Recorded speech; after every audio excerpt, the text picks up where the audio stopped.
In this lesson, we're going to cover how to create a feature using a technique called open profile. An open profile is basically going to be an open line, arc, or any combination of those, or a spline, for example, but it's not going to form a closed profile. It can be used both for an extrude or for a revolve. In our lesson here, utilizing the openprofile.ipt, which can be found in your Chapter 8 exercise folder, we're just going to be concentrating on the extrude portion. What I'm going to do is I'm going to start off by making this top plane the active sketch. And then from here, what I'm going to do is use the Look At tool, and let's look plan to that sketch. And all I'm going to do is I'm going to draw in a line segment. And in this case, I'm not even going to close it off. I'm just going to keep it right in the middle. And I'm going to place in a dimension off this inside edge. And let's just place it in at 30.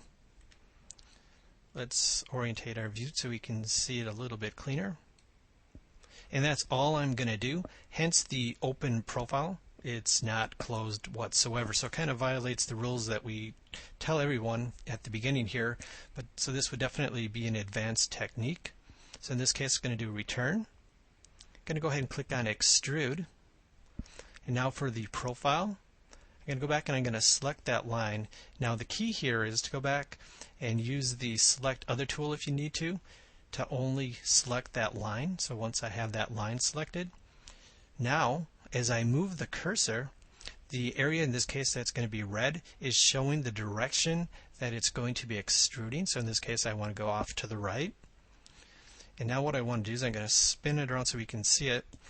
What I need to do at this point is I'm going to flip the direction down.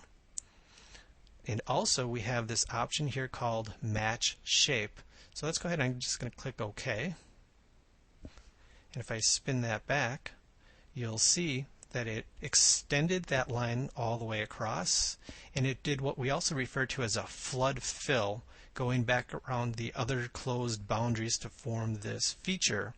Now if I go back and edit that feature, and I uncheck the match shape, it's going to take that as though it's one closed body and move it forward and totally ignore, in this case, that cone that I have there. And of course I can go back and edit that one more time. And in this case we'll check the match shape, and then let's go back and we'll click on the profile button and redesignating the side that I want to go back and get my information exactly the way that I want it to. So let's go ahead and I'm going to delete that extrusion. And I want to follow the exact same steps. I'm going to make the top plane the active sketch again. Use the Look At tool. But in this case, what I'm going to draw in, let's draw in a 3-point arc. And the key when drawing in your geometry is you have to make sure at some point, if it were to continue, it would actually close off the geometry. So that looks pretty good there. I'm just going to apply a couple of dimensions just to give you a feel for what we can do with that.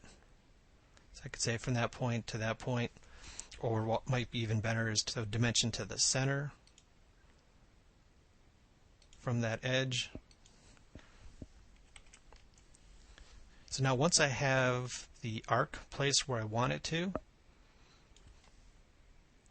again, I'm going to return out, click the extrude.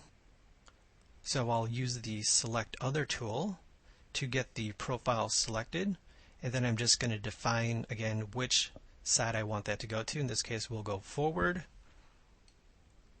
Again, I want to make sure that direction is going to be flipped down, and let's change the depth to 5 millimeters. Go ahead, click OK.